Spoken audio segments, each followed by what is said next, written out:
buenas tardes. Agradecemos la presencia de las personas que cada jueves acompañan al Centro Virtual de Gestión Pública Sideris a compartir y conocer temas relacionados con situaciones cotidianas que impactan en nuestra relación como personas y como sociedad con las organizaciones públicas, con el gobierno y con entidades estatales no gubernamentales. También agradecemos la presencia de las personas que por primera vez nos acompañan y esperamos que los temas aquí tratados sean de su interés para que pasen la voz y recomienden las actividades de difusión de conocimiento de lo público que está llevando a cabo el Centro Virtual de Gestión Pública Sideris. Nuestro tema del día de hoy es política, discurso y realidad. Los objetivos que se analizarán en este webinar serán influencia del discurso político en el comportamiento social. Nuestros panelistas tratarán de explicar los medios y formas del discurso político en una sociedad globalizada. Las ideas que ustedes escucharán por parte de ellos están relacionados con temas como política, globalización, crisis de Estado, gobierno abierto, establishment o cambio, democracia representativa y democracia participativa. Como cada jueves, nuestros webinars se realizarán en 3 rondas. Realizaremos una primera ronda de 5 minutos en la que nuestros panelistas tratarán de explicar la relación que existe entre política, el discurso y la realidad, tratándose de enfocar en fenómenos de transformación que estamos viviendo. Les pediremos que lo hagan desde 3 perspectivas. La primera, el mundo globalizado. La segunda, la democracia representativa en crisis. Y la tercera, el modelo de gobierno abierto. Realizaremos en una segunda ronda preguntas que serán a los panelistas que deberán contestar y contarán para ello con 4 minutos. Posteriormente, en nuestra tercera ronda, se le dará la palabra a cada panelista por 3 minutos para integrar su exposición con base en lo expresado por los otros panelistas. Finalmente, y si el tiempo lo permite, contestaremos las preguntas de las personas que nos están acompañando en este webinar y si no, se las haremos llegar por Facebook. El día de hoy contamos con la presencia del doctor Benito Nassif Hernández. Él es doctor en Ciencia Política por la Universidad de Oxford y licenciado en Administración Pública por el Colegio de México. Ha sido director y profesor investigador de la División de Estudios Políticos CIDE, director de la revista Política y Gobierno. Es miembro del Sistema Nacional de Investigadores Nivel 1 y del Consejo Consultivo de Monitor Legislativo. Fue consejero del IFE y del INE del 2008 al 2020. Es miembro fundador de la Red Mexicana por una Democracia de Calidad, de la Asociación Mexicana de Estudios Parlamentarios y American Political Science Association.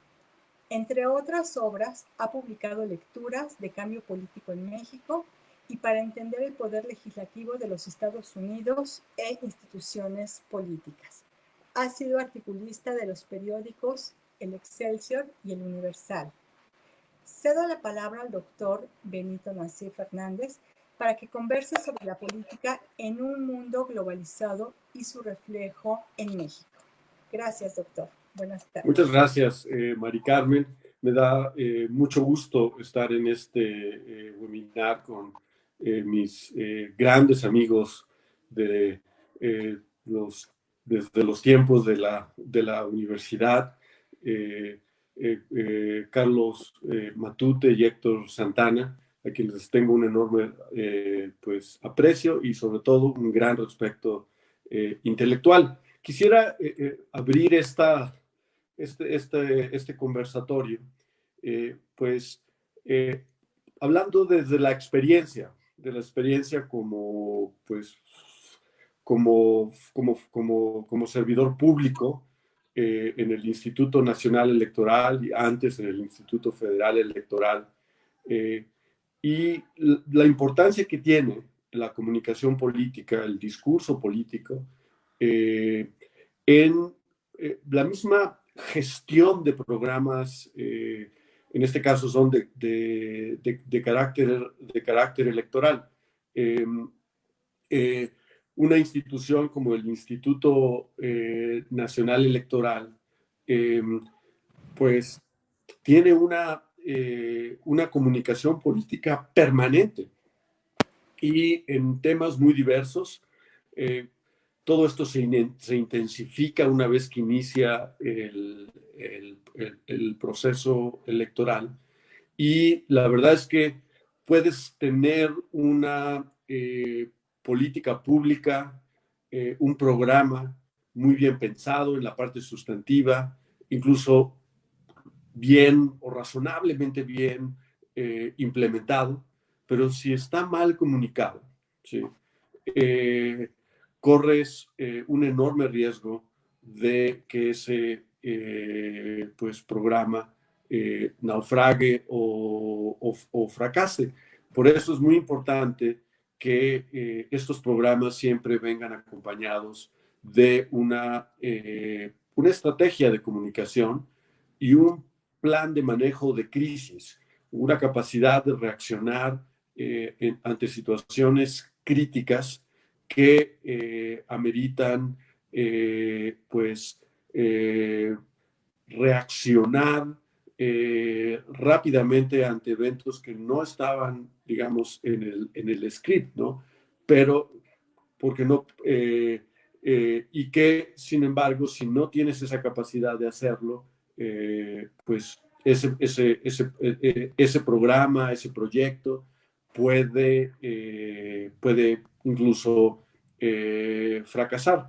Entonces, la experiencia que en el IFE primero y en el INE, pues me, me muestran pues muchos casos en los cuales la comunicación fue crucial. Por ejemplo, uno de ellos tiene que ver con la comunicación de resultados la noche de la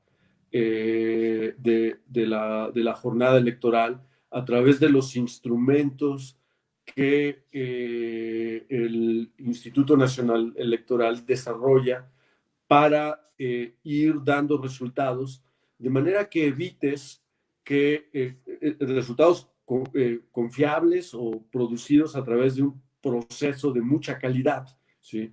Y que tratas de evitar que la noche de reelección, pues todo el mundo esté dando sus propios resultados por un lado o por el otro. Entonces, tienes que programar muy bien cómo va a ser la comunicación la noche de la jornada electoral.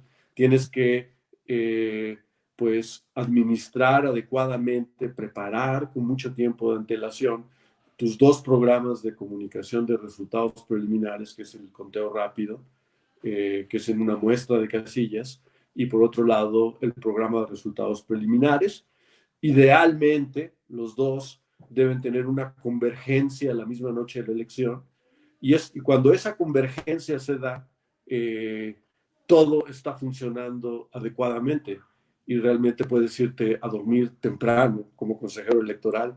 Quiero decir, entre por ahí de las 1 a 2 de la mañana, pues si los resultados convergen y tienes una cobertura muy amplia de casillas en el programa de resultados preliminares. Pero eso puede no ocurrir, ¿sí? Y puedes tener una noche larga. Y tienes que estar preparado para ello. Puede haber retraso en el programa de resultados preliminares y por lo tanto no tienes la acumulación suficiente de casillas para tener un grado de confiabilidad alta en lo que está reflejando tu programa de resultados preliminares. Puede ser que sea una elección muy cerrada, ¿sí? Y que los rangos de estimación del programa de conteo rápido pues converjan y tengan un área donde se traslapan unos con otros, entonces no puedas decir con certeza o con un grado de confianza alto quién va a ser, quién es el ganador. Y entonces tienes una situación de crisis y en ese momento tienes que comunicar de forma clara, oportuna y con mucha honestidad, ¿sí?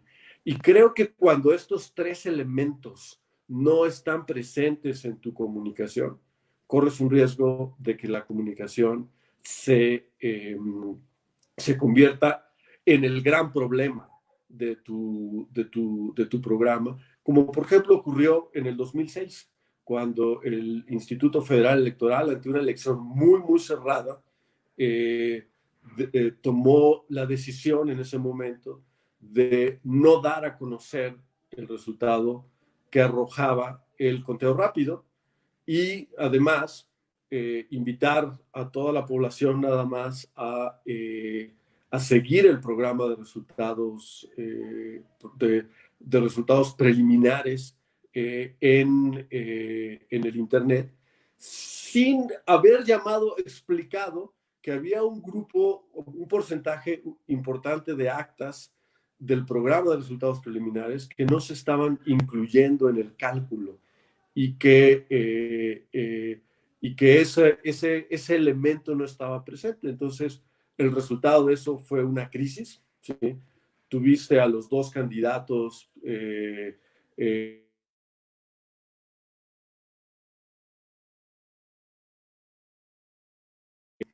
declarándose ganadores al mismo tiempo en la noche y por otro lado, al día siguiente tuviste una crisis porque desconocieron, uno de los candidatos desconoce el programa de resultados preliminares.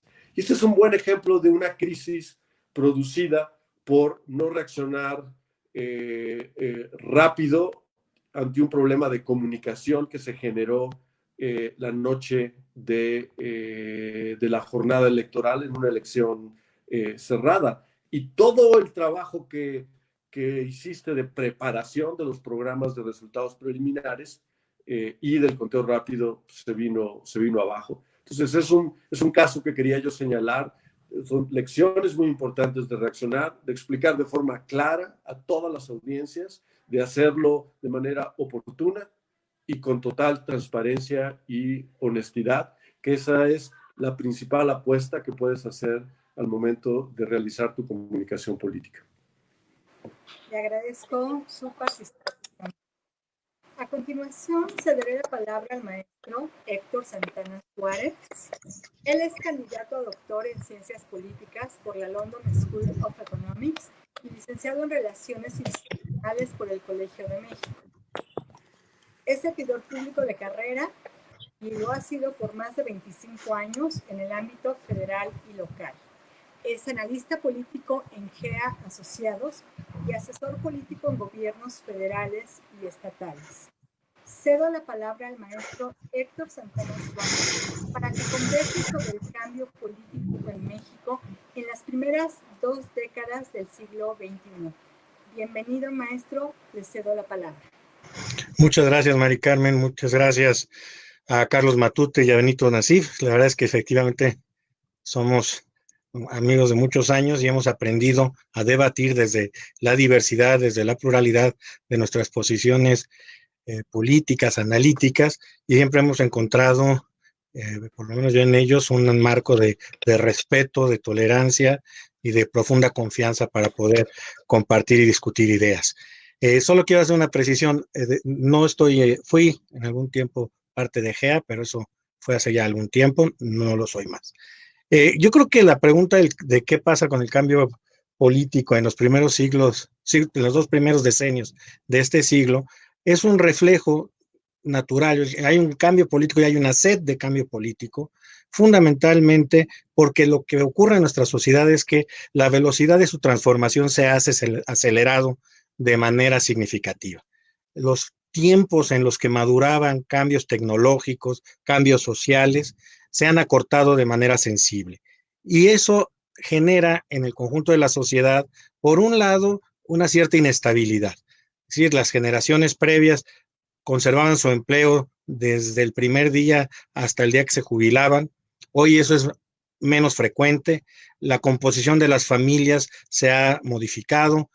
nuestras sociedades han tendido a urbanizarse y, como señalaba Benito, la globalización tiene un impacto relevante. La comunicación política ha hecho que en esta etapa del siglo XXI tengamos un número muy superior también de demandas desde la sociedad hacia un sistema político que fue diseñado, y no solo en México, eso es en todo el mundo, están diseñados o están construidos para, a través de la política, procesar las demandas y los intereses de la sociedad.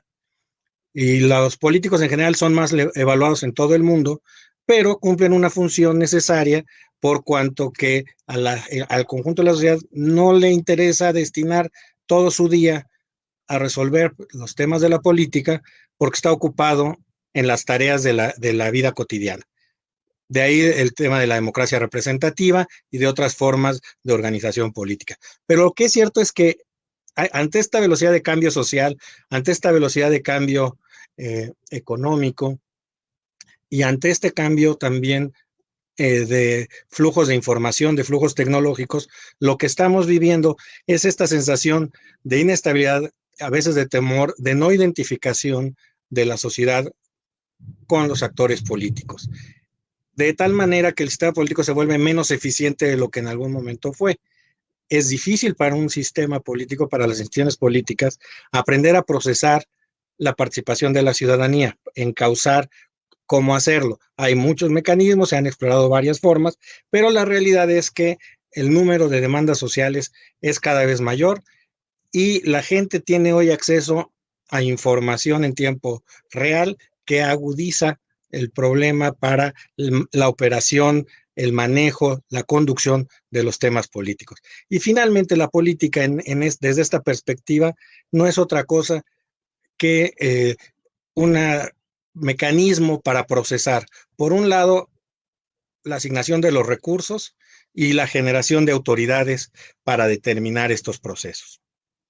Entonces, a mí me parece con natural a una sociedad que está transformando a gran velocidad que haya una aspiración importante de cambio político. Lo vemos prácticamente a lo largo de todo el planeta, como las fuerzas tradicionales, los partidos tradicionales, las instituciones que venían funcionando durante la segunda parte del siglo XX, enfrentan retos desusados. Es el caso de los chalecos amarillos en Francia, o hace algunos años, como se pudo apreciar, por cierto, con resultados más bien limitados en Egipto y otros países de Oriente, en que se buscó transformar los marcos institucionales y la relación de poder que había entre autoridades y ciudadanos.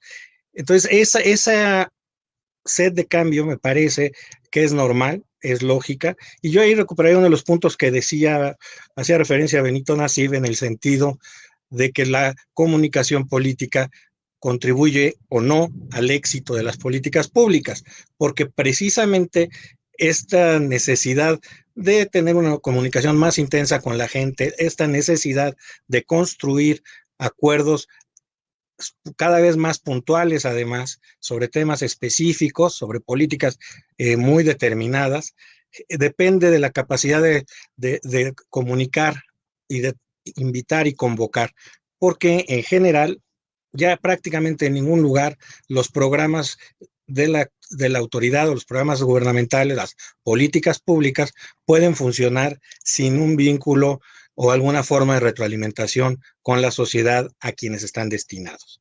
En este sentido, me parece que lo que estamos viviendo es un proceso extraordinario de una sociedad que se fluye, que se transforma y que en los próximos 20 años probablemente se esté reinventando.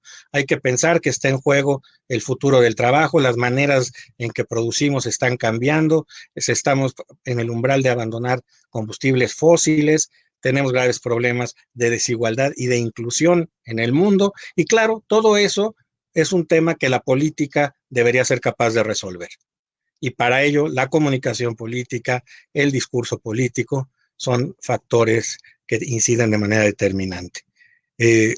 Eso creo yo que son los temas que podríamos destacar de esta necesidad, de esta importancia y de esta mayor evidencia de esta sed de cambio político que se traduce en cosas muy simples como la llegada al poder en muchas sociedades del mundo de políticos que vienen desde fuera de las estructuras tradicionales de construcción de élites y de construcción de propuestas políticas que son los partidos tradicionales. En algunos casos los partidos han sido invadidos o tomados por estos grupos externos que los representan, y en otros viene completamente desde el exterior de las organizaciones. Eso es más básicamente lo que yo diría en este primer comentario, Mari Carmen. Muchas gracias, maestro, muchas gracias. Y esperamos que en este entorno de política, discurso y la realidad que está ahorita donde estoy ubicada yo, es que está cayendo un chubasco, a ver si no se me va las técnicas de información y comunicación, a ver si no se me va para poder continuar con este discurso. Se daría a continuación la palabra al doctor Carlos Matute González. Él es doctor en Derecho por la Universidad Panamericana, maestro en Derecho por la Universidad Nacional Autónoma de México y licenciado en Administración Pública por el Colegio de México. Es autor de libros de Derecho Administrativo y Gestión Pública, columnista del Universal y la Crónica de Hoy, profesor universitario. Actualmente es socio consultor de Sideris y se dedica a temas de gestión pública, seguridad social, obra y adquisiciones públicas, así como responsabilidades administrativas y derecho burocrático. Doctor, agradeceré que en forma breve nos exponga sobre el modelo de gobierno abierto en el resentimiento del nacionalismo estatal. Les cedo la palabra. Muchas gracias. Primero, gracias por estar con nosotros, doctor Nassif, maestro Santana, Benito y Héctor. Efectivamente, nos conocemos desde hace algunos años cuando estudiábamos juntos en el Colegio de México y que estos temas los platicábamos con mucho ardor en la cafetería y en las aulas. Lo primero que quisiera decir sobre el tema es darle una reforzamiento a la idea del doctor Nassif, en el sentido que ciertamente la política está conformada por realidad y discurso, y eso no se puede separar. Y entonces lo que ha pasado en los últimos 60 años es que hemos pasado de una realidad estatal, centralista, nacionalista, que nos condujo a la masacre de los años de la Segunda Guerra Mundial, a un gobierno abierto. ¿Por qué? Simplemente por la insuficiencia de los gobiernos centralistas a dar respuesta a los problemas de la sociedad y porque el discurso se agotó. Ya nadie creía en la Unión Soviética en los años 70 que iba a llegar el paraíso comunista en la que todo el mundo iba a ser igual, porque la realidad era de la gente haciendo filas para poder recibir unos jeans, unos pantalones de mezclilla que el Estado había decidido que debía vestir los jóvenes. Entonces había un fuerte descontento, una fuerte, dirían algunos teóricos, brecha entre lo que se decía y lo que realmente estaba recibiendo la gente en su realidad política. Y esto provoca que venga esto que llamamos la retracción neoliberal o traer al Estado hacia atrás, donde el discurso cambia profundamente. Y entonces, sin abandonar ideas del estado de bienestar social, el discurso político está vinculado con el individuo, sus libertades, los derechos humanos, y la política se empieza a mover hacia ese rumbo. Y surgen, por supuesto, las autonomías. El INE, el IFE, el Banco de México, el IFE, INE, el Banco de México, y todas estas autonomías que empiezan a crear una pluralidad de actores, ojo, con discurso político diferenciado al gobierno, que va generando un espacio de debate más amplio de lo que debe ser lo público. Y entonces la realidad política de no querer un país de un solo hombre se convierte en un discurso plural y con una realidad política basada en autonomías constitucionales otorgadas a estos órganos que mencionaba. Por otra parte, el discurso, después de un discurso totalitario de los años 30, 40, que tiene mucho éxito en la movilización de las sociedades, pues que haya un discurso con otro tipo de orientación. Ya es una democracia representativa que empieza a surgir en el 45, 40 con la ONU, que empieza a tomar espacios en el discurso político y discursos de democracia popular que fracasa rotundamente con la caída del muro de Berlín. Entonces, lo que dice el doctor Nassif es correcto. Hay una siempre vinculación entre el discurso y la realidad política. Y cuando hay una brecha entre ambos, empiezan a haber crisis políticas profundas. Y es, como dice Héctor, el momento en que la sociedad ansía un cambio.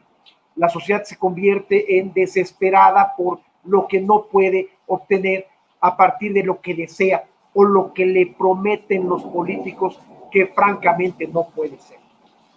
Y esto se da en sociedades de masas.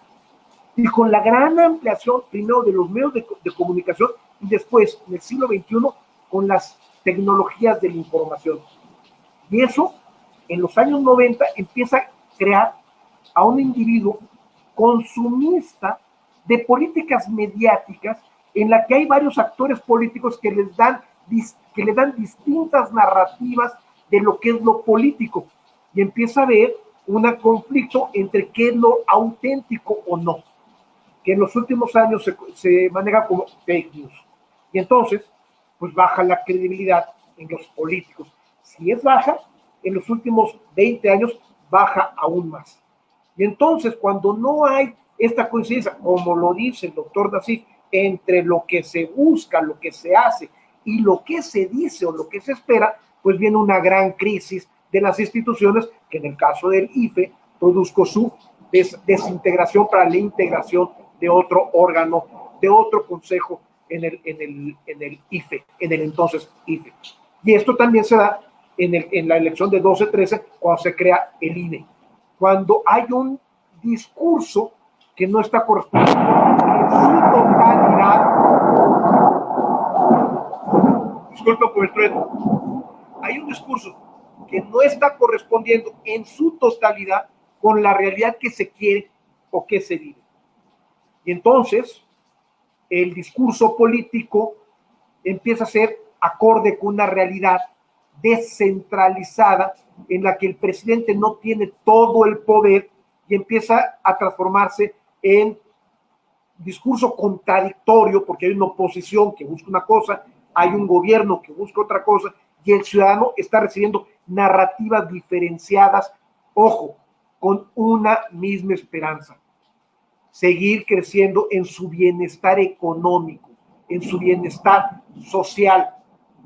Esto va generando política, discurso coyuntural en el que gana el que es capaz de atacar con más asertividad, con mayor eficiencia al otro, y el discurso político casi se reduce a un yo puedo hacerlo mejor que tú, o tú eres malo o corrupto. Y esto va generando un ambiente de crispación, un ambiente de desencanto respecto a la democracia representativa, que era el discurso que se implantó en 45 y que resultó triunfante, entre comillas, con la caída del muro de Berlín. Y entonces, el discurso es una exageración.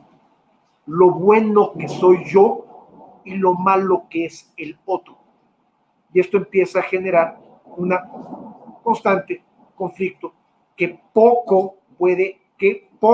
el que no se vislumbra, mejor dicho, un proyecto político de nación, claro, porque además ya no se puede generar como se generaba en los años 70, 80.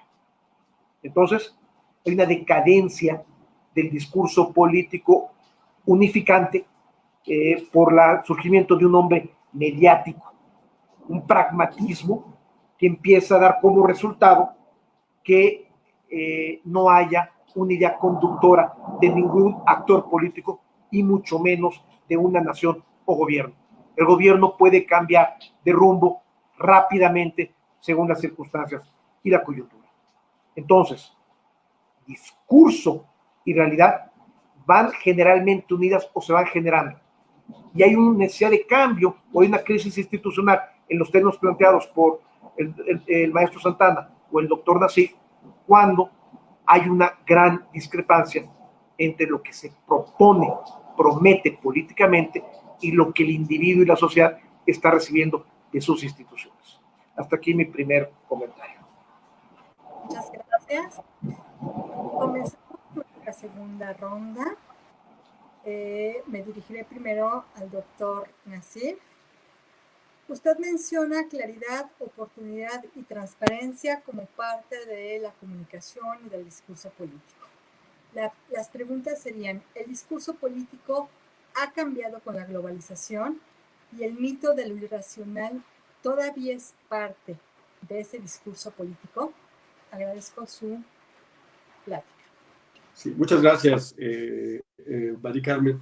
Pues la globalización lo que ha traído, pues porque ha venido aparejada del cambio tecnológico y ha borrado las fronteras desde las cuales se puede generar la información y transmitir, de manera que no es posible hoy en día que un país se aísle y solo reciba o solo tenga las fuentes de información nacionales y por lo tanto limita la capacidad de los gobiernos, ¿sí? Que sí tenían en el pasado, en algunos casos, de controlar la información que recibe la ciudadanía. De manera, pues, ¿sí? Que lo que ha hecho la globalización junto con el cambio tecnológico, particularmente la erupción de las nuevas tecnologías de la información, el Internet, las redes sociales, pues es la proliferación de fuentes de información que a su vez ha generado este fenómeno de las noticias falsas, los fake news, como se conoce en inglés, la existencia de fuentes no oficiales, cuya autenticidad es difícil de corroborar y que esto ha tenido un efecto disruptivo en la comunicación política en todo el mundo. Esto lo hemos visto muy recientemente en México, en la comunicación política que ha habido en materia del manejo de la crisis sanitaria generada por la pandemia del COVID. Eso yo creo que es un ejemplo de una comunicación política que desde mi punto de vista ha sido muy errada, como lo hemos podido ver, ¿sí? Inició generando expectativas respecto al comportamiento de la pandemia, generando expectativas de que iba a ser el riesgo sanitario iba a ser de corto plazo y que en un principio, de hecho, se subestimó el riesgo sanitario y después se dijo, se establecieron fechas donde, de acuerdo con ciertos modelos, íbamos a haber llegado ya al pico de contagios y esto se fue trasladando. Y hoy en día la percepción es que el gobierno ha perdido control en el manejo de la pandemia. Y es un buen ejemplo porque tenemos información de lo que están haciendo otros países, la gente a través del Internet, de los medios globalizados se entera de lo que está pasando, compara rápidamente a México y lo ubica en el contexto de otros países e identifica que hacemos muy pocas pruebas. Hay fuentes de información muy diferentes que contradicen a las cifras que está dando la propia autoridad sanitaria respecto al número de defunciones. Y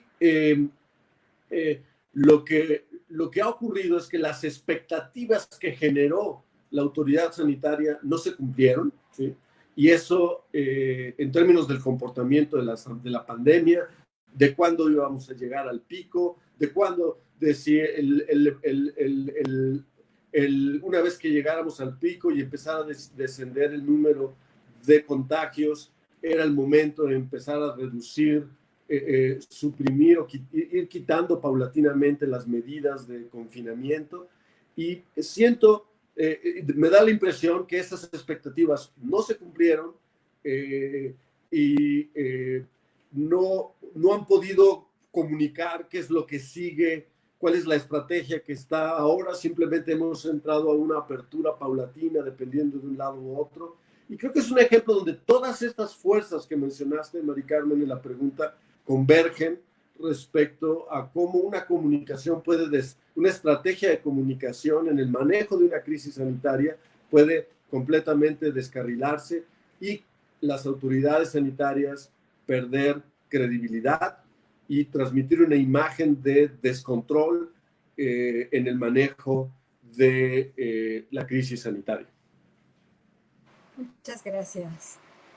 Maestro Héctor Santana, le realizará a usted también 2 preguntas. Primero, en una democracia, ¿hay una relación entre imagen y discurso político? Y segunda, ¿la contradicción en el discurso afecta la efectividad de las políticas públicas? Le cedo la palabra, maestro. Muchas gracias. Yo creo que sí, hay una relación entre imagen y discurso, en primer lugar, pero yo creo que regreso a esta idea del cambio político que explica por qué hay esta vinculación entre discurso e imagen, y no necesariamente en este momento con realidad, a lo que iremos después. Y derivan fundamentalmente de estas números que la sociedad formula y que los actores políticos se ven obligados a intentar atender. Pero francamente, en una democracia, uno de los principios básicos es que los gobernantes rindan cuentas, que los gobernantes expliquen qué uso han hecho de los recursos que les son conferidos, y que no solamente es dinero, son los recursos que tiene una sociedad y que se distribuyen mediante un proceso de discusión que en casi todas las sociedades democráticas se le asigna al poder legislativo. Algunos no toman eso en cuenta, pero en realidad lo que están haciendo es procesar las demandas de la sociedad para destinar los recursos de la propia sociedad para enfrentar esos temas. Entonces, por supuesto que la credibilidad frente a un discurso, decía el doctor Matute, algo que es cierto, ¿no? La contradicción que empieza a ver en los discursos va alienando a algunos sectores. Ahora, en contrapartida, esta explosión de fuentes de información pareciera que al ciudadano le da en tiempo real muchísima información, lo cual en efecto así ocurre, pero al mismo tiempo se da un proceso natural de que uno busca, el ciudadano común, la información o las opiniones que generalmente coinciden con las que uno tiene. Entonces, esa diversidad, esa pluralidad de información, de fuentes de información, termina siendo reducido. Y me parece que hay una diferencia sustancial entre las fake news, que yo las considero noticias que no se verifican, que surgen con fines propagandísticos, a veces con fines que son, si quieren ustedes, intencionales, pero a veces como fruto de la ignorancia. Pero mucho más grave es cuando desde el Estado se engaña. Y eso es claro con el caso de nuestros vecinos del norte, en el caso del presidente Trump, por ejemplo, que le han demostrado día tras día que con frecuencia, como decía el expresidente de los Estados Unidos, es económico con la verdad, ¿no? Ahorrativo con la verdad, diríamos. Entonces, desde luego que sí, hay un tema relevante en que quien tiene credibilidad puede decir y hacer una serie de cosas. Pongo un ejemplo que el doctor Nassif alguna vez, hace muchos años lo hemos discutido, que es el caso de Felipe González como presidente, como candidato al gobierno español primero por el Partido Socialista Obrero Español, que toda su campaña, uno de sus temas centrales fue oponerse a que España permaneciera en la OTAN, en la Organización del Tratado del Atlántico Norte. Y que cuando llega a la presidencia de gobierno, se da cuenta que España no se puede salir de la OTAN porque los costos económicos y de seguridad que enfrentaría son muy altos. Entonces tiene que hacer todo un cambio de discurso, construye una narrativa que explica la modificación de la posición inicial. Eso me parece que es un modelo muy adecuado de cómo la realidad moldea el discurso y finalmente una perspectiva ética de cómo el político puede enfrentar incluso este tipo de circunstancias. Hay ejemplos mucho menos afortunados y parte de ello deriva también de que al discurso político hoy se le exige mucho más quizá de lo que ocurría antes. ¿A qué me refiero? Que se tienen que atender en tiempo real muchísimo más públicos, segmentados, fraccionados, y por eso los políticos también se contradicen, porque dicen una frase dirigida a un sector que probablemente 5 minutos después van a dirigir una frase dirigida a otro sector que podrían incluso ser excluyentes, pero confían en que para la inmensa mayoría de los lectores de uno y otro segmento, y cuando digo lectores puede ser televisión o puede estar presentes, son aquellos que reciben esa información, solamente van a destacar aquellos fragmentos o aquellos pedazos del discurso político con el que se sienten identificados. Claro, esto ocurre mientras hay, y lo decía el doctor Matute, un esquema de esperanza y de confianza. Cuando eso se mina, el boomerang puede ser exactamente al revés, que la credibilidad se pierde de manera definitiva. Y sí, me parece que estas contradicciones en los discursos de los políticos o del discurso político, yo diferenciaría, me parece natural que entre el gobierno y las oposiciones los discursos sean divergentes y contrapuestos. Más delicado es cuando en el propio gobierno no, en este o en cualquier país, no somos capaces de construir una comunicación política articulada con un mensaje específico. La consecuencia de esa hacia las políticas públicas se dan sobre todo en dos ámbitos. Por un lado, ante la propia burocracia o ante los propios actores políticos que encuentran un mensaje desorientador. Ayer me dijeron que me fuera hacia la derecha, ahora me dijeron que tome el autobús, mañana me van a decir que mejor me vaya por la izquierda y pasado mañana que no me mueva. Eso, aunado a las propias dinámicas de una burocracia, dificulta muchísimo la acción de un gobierno. Segundo, también esta contradicción entre el discurso y en el discurso, genera la problemática de que a la hora de aplicar las políticas, necesariamente un segmento de los beneficiarios incluso no va a estar satisfecho porque la narrativa con la que se le otorgó o se le hizo participar en dicha política no tiene correlato con la realidad. Y en general, uno de los principios básicos en la democracia es que los políticos rindan cuentas. Y quizá el mayor indicador o el mayor mecanismo de control que tenemos los ciudadanos es la realidad. La realidad hace posible de vez en cuando que el ciudadano pueda contrastar lo que se le dice de lo que está en la realidad. Y esa finalmente es uno de los recursos fundamentales para encauzar el propio debate político. Y eso explica por qué en las redes sociales tenemos hoy unos mecanismos muy poco tolerantes, muy poco incluyentes, que no propician un diálogo responsable o un diálogo constructivo que pudiera permitir crear los consensos sociales que las sociedades globalizadas requieren para seguir avanzando, ¿no? En ese sentido, efectivamente, cualquiera que sea el nivel social de quien vive en una sociedad determinada, cualquier que sea su nivel de ingresos, sus condiciones de vida, tiene el legítimo anhelo de mejorar, de prosperar y de alcanzar un mayor bienestar. En ese sentido, sí, la imagen determina parte de la credibilidad del discurso, pero creo que sí hoy le pedimos una tarea casi imposible a los discursos políticos de ser consistentes, congruentes y articulados, no solo en un momento, sino a lo largo del tiempo. Y ejemplos de ello son videos o fragmentos que recuperan los dichos de gente que los pronunció o que los publicó, que se manifestó hace decenios quizá, y que en el contexto actual tienen un sentido distinto, entre otras razones porque la sociedad entera se modificó, cambió. Y los contextos que son fundamentales, cuando uno emite un mensaje, y sobre todo en comunicación política, esto es muy importante, cuando se emite un mensaje, el contexto va a determinar tanto los símbolos como el alcance de lo que el receptor va a recibir. Entonces, en ese sentido, me parece que es un tema muy relevante para lo que estamos conversando esta tarde. Gracias, Mari Carmen. Ya se fue Mari Carmen. Entonces yo continúo. Yo quisiera hacer con esto que estamos platicando. A mí lo que me llamó mucho la atención, ya volvió Mari Carmen.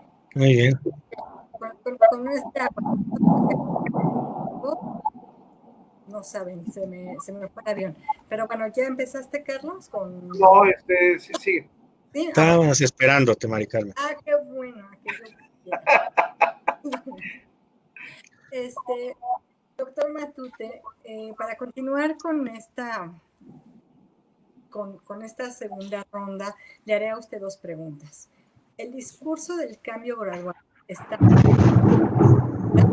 Y la segunda, ¿el discurso político actual tiende al monólogo ideológico? Le cedo la palabra. Aquí viene lo que comentaba un poco el doctor Nassif, que era lo que iba yo a comentar. El doctor Nassif hacía el comentario acertado que durante la pandemia hay una discrepancia entre lo que se está diciendo y lo que se está efectivamente llevando a cabo. Entonces se promete una cosa, se dice una cosa y luego viene la realidad y ellos mismos, como dice el doctor Santana, tienen que cambiar su discurso. ¿Por qué? Porque el contexto y la realidad cambian. Sí, esto es válido en términos del político porque tiene que ver el contexto en el que va a actuar y ha sucedido en toda la historia de la humanidad. Ya planteó en el de Felipe González, pero también Winston Churchill, y también podrá plantear el de Disraeli y tantos políticos exitosos y reconocidos en el mundo que han cambiado posturas a partir de contextos diferenciados. Pero el problema que estamos viviendo no es ese, yo creo que es un poco más profundo. Y pudiéramos verlo más bien un efecto, fenómeno, muro de Berlín. ¿En qué sentido?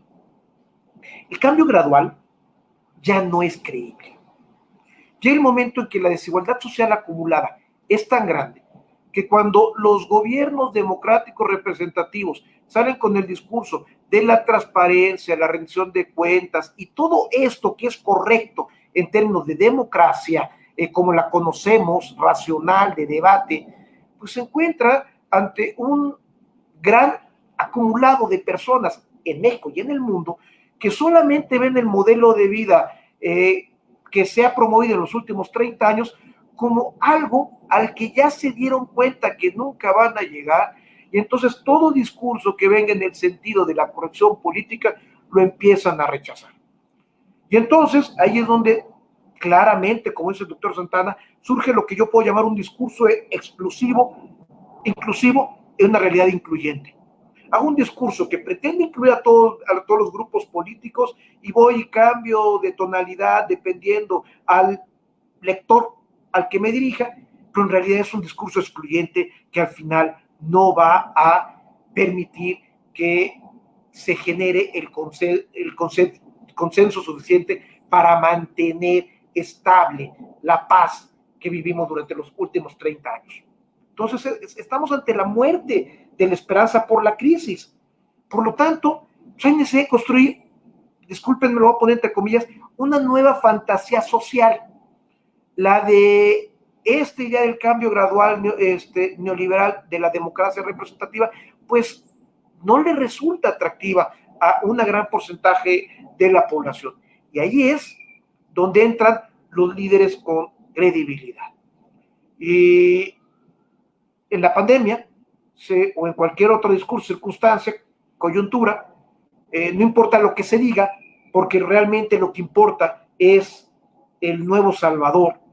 Y me refiero, puede ser Trump, Bolsonaro, quien ustedes quieran, que tiene la solución a los problemas sin que haya realmente otra propuesta más que si yo no lo tengo, nadie lo debe tener. ¿Por qué? Porque ya nos dimos cuenta que la fantasía, lo que nos proponía esta democracia de los años 80, llamada ahora neoliberalismo, no nos dio lo que queríamos. Y entonces caemos a lo que llamas, Mari Carmen, el monólogo ideológico. El gobierno y las oposiciones entran en un monólogo ideológico donde solamente se ven a sí mismos y tratan de justificar lo injustificable a partir de sus propias ideas e historia o narrativa construida conforme a sus propios intereses. Y eso le pasa a los gobiernos y a las oposiciones. Lo que pasa es que cuando las oposiciones están tan desgastadas, solamente surge el gobierno que dirige a una sociedad hacia no sabemos dónde, porque lo único que hay es un discurso basado en créeme porque soy yo. Y entonces los héroes vuelven a los pedestales. Y no es nada de extrañar que vayamos a depositar un arreglo floral a Lincoln y creamos que México y Estados Unidos van a cooperar mutuamente porque Juárez y Lincoln eran amigos. Y volvemos a los héroes a sus pedestales. Y los políticos se quieren volver a convertir en esos héroes que ya habíamos logrado bajar, los habíamos convertido en líderes de carne y hueso. Y entonces la comunicación política vuelve a la idea del mito del héroe, aquel que tiene toda la razón y te puede conducir hacia donde tú quieras. Y eso es parte de lo que se está viviendo en el mundo. Ideologías con la espalda vuelta a la realidad económica, con monólogos que pretenden ser inclusivos, pero que en realidad son excluyentes. Creo que...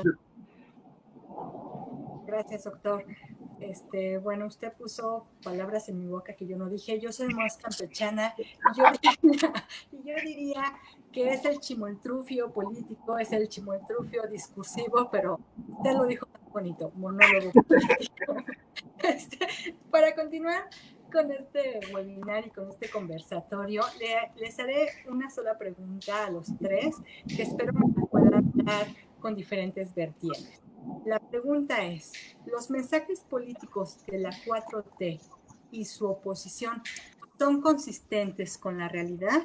Para el doctor Nassif le agradeceré no las pueda contestar, pero a ver si nos puede dar con un enfoque del discurso en la pandemia. Si este discurso de la 4T y su oposición en la pandemia han sido congruentes con la realidad.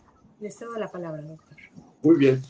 Pues yo creo que la 4T y el actual gobierno son un fenómeno de comunicación política completamente novedoso en nuestro país, un enorme contraste con la comunicación política del gobierno anterior, de Peña Nieto, y también con cualquier otro gobierno en el pasado. Uno de los aspectos de la comunicación política del presidente López Obrador y de la llamada 4T ha sido comunicar mucho, ¿sí? Con conferencias de prensa matutinas, diarias, excepcionalmente interrumpidas, como ahora por el viaje a Washington, en el caso del manejo de la pandemia, además con conferencias diarias por la tarde, que ahora han decidido hacerlas menos frecuentes, y creo que correctamente, porque una lección que creo que en este año y medio en que ha venido operando este esquema de comunicación es que comunicar mucho no es igual a comunicar mejor, ¿sí? Tampoco significa que fijas la agenda, como algunos comunicadores dijeron en un principio, que se conseguía el presidente López Obrador con estas conferencias tan frecuentes, diarias, todos los días, mandando no un mensaje, muchos mensajes a la vez, y la prensa tratando de tomar cuáles son los más importantes. Y para la prensa, los más importantes no son necesariamente el que es más importante para el presidente de la República. Para la prensa, el más importante es el que más llame la atención, el que le dé más audiencia, más lectores, más televidentes, más radioescuchas al noticiero, y no necesariamente eso significa que ese es el mensaje que más le interesa al presidente de la República o al gobierno, que sea el que se enfatice y se transmita. Entonces, ese es un problema con comunicar mucho. Otro aspecto de la comunicación política es que aparte de la frecuencia, es la espontaneidad. El presidente del observador hace sus ruedas de prensa matutinas y nunca se le ve leer un discurso. Esa espontaneidad tiene su lado positivo, pero también tiene el problema de que son los propios periodistas que están sentados en la mesa quienes están llevando los temas, ¿no? Y es difícil para el presidente de la República o en el caso de el portavoz en materia sanitaria, que es el subsecretario López-Gatell, mantener la consistencia en el mensaje. Entonces, ha generado múltiples problemas. Uno de ellos es la contradicción. Hablas tanto que dices esto o aquello, como decía Mari Carmen hace un momento, es como la chimoltrufa, ¿no? Das a conocer información no corroborada y que termina siendo falsa, ¿sí? Generas expectativas falsas, como por ejemplo lanzarte a hacer predicciones basadas en modelos sin advertir cuidadosamente que esos modelos pueden resultar y frecuentemente resultan equivocados porque se basan en información limitada, etc. Puedes perder el control del mensaje por frecuentemente en la espontaneidad terminas haciendo afirmaciones que realmente no le diste no le diste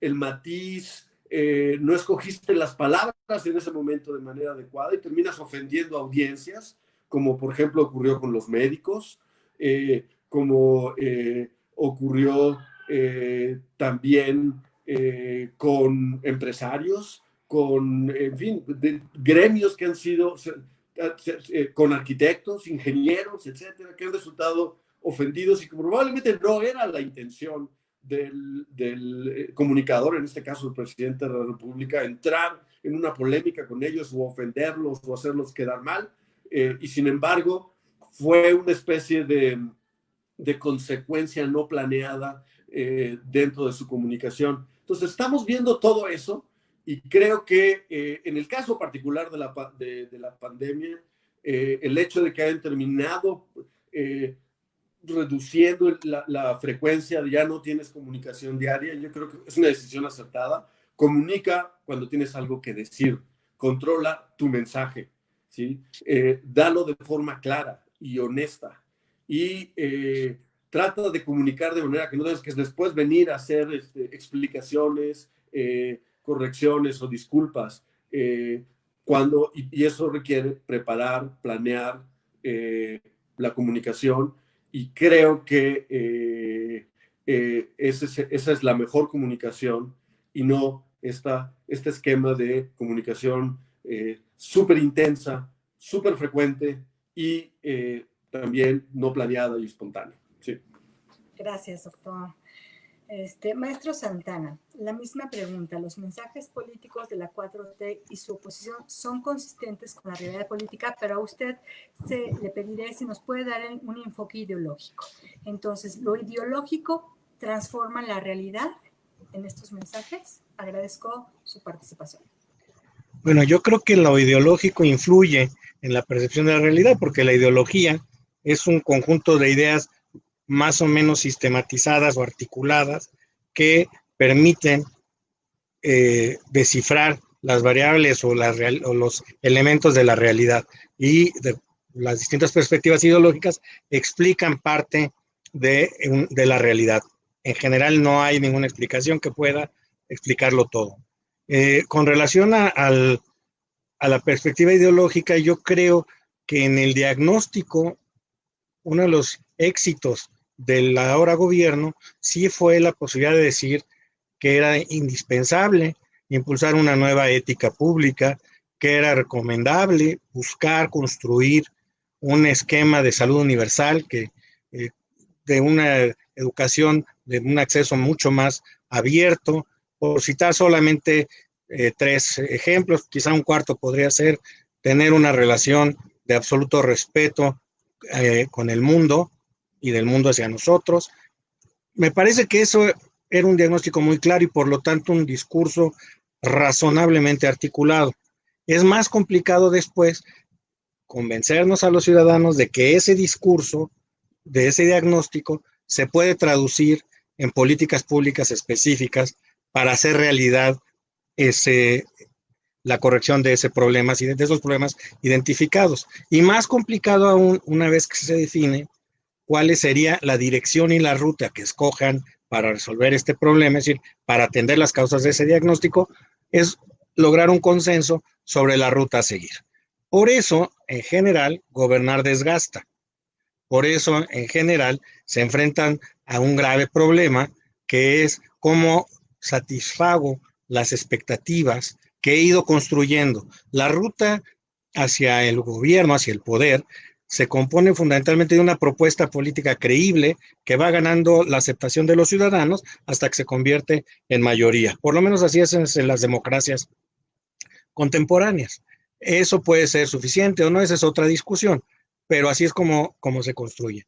Entonces, claro, los políticos, y volvemos al tema de la diversidad de mensajes, y comparto con Benito Nasif la importancia de que la comunicación política sea clara, sea específica, y que sea sobre todo, pues, que responda a un imperativo ético de verdad hacia la sociedad. La realidad es que no necesariamente, pero entonces decía, una cosa es un diagnóstico que creo que el discurso político de diagnóstico fue muy bueno. Empieza a haber problemas ya en la parte de instrumentación, en algunos casos porque no está definida la ruta, en otros porque no está claro cómo lo están haciendo o qué es lo que quieren hacer. Y finalmente, quizá donde empieza a haber más complicación es en la evaluación y la rendición de cuentas. ¿Por qué? Porque los distintos grupos de la sociedad estamos esperando cosas distintas. Y como hay una serie de compromisos, es relativamente simple decir se cumplió o no se cumplió.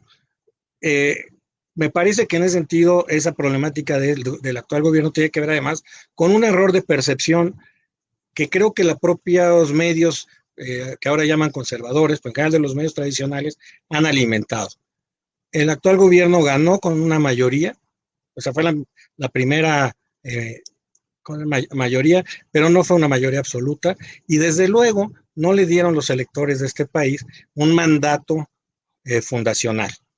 Eso es un dato objetivo y creo que se pierde en la discusión política. Por otro lado, la oposición, que llegó básicamente con un diagnóstico adverso construido en función del desempeño que ellos habían tenido como gobierno, y hay que recordar que en tan solo 2 decenios llevamos 3 alternancias, cuando en los 70 años previos no tuvimos ninguna. ¿Por qué? Porque ninguno de los gobiernos ha sido capaz de satisfacer las demandas de la sociedad. Nos gusta decir las demandas legítimas de la sociedad, porque creemos que hay algunas que no lo son, pero eso también está condicionado por la cosmovisión, por la ideología. Y una cosa que es muy interesante es que se había pensado que la política ya no era relevante en el mundo globalizado y contemporáneo, que las ideologías estaban desaparecidas.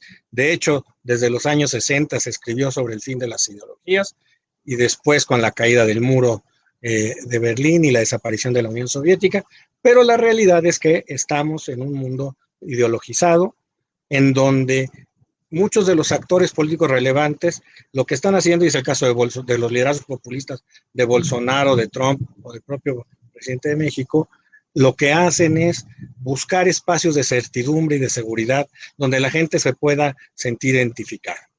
Eso es, por supuesto, por definición, excluyente de todos aquellos sectores que tienen una perspectiva distinta. Uno de los ejemplos relevantes es el señor Trump y su posición en materia de racismo, o el tema del feminismo y del rol de la equidad de género en la sociedad mexicana contemporánea, por citar 2 ejemplos.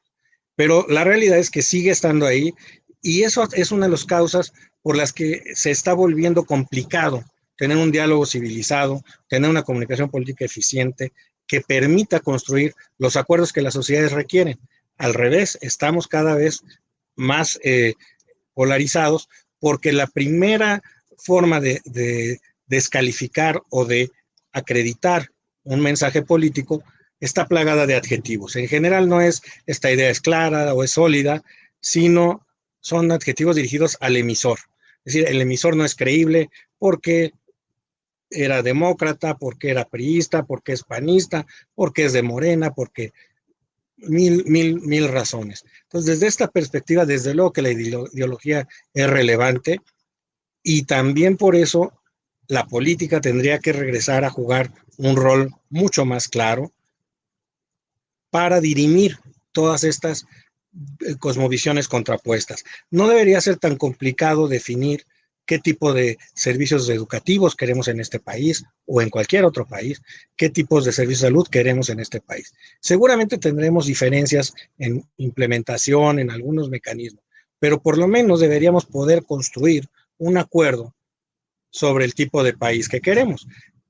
Yo creo que siempre es posible, y esa es para mí la gran esperanza de la política, la posibilidad de construir un nuevo arreglo institucional que impulse un desarrollo de la nación, pero ahí sí tengo una visión ideológica que creo que debe ser, por definición, plural, incluyente y democrático. No sé si con eso conteste, Mari Carmen, a tu pregunta. Sí, muchas gracias, maestro Héctor. Benito se molestó con mi pregunta y se fue. Bueno, esta lluvia trae, yo Está creo que se cayó. se cayó la TIC, no el doctor Benito. Lo esperamos de regreso.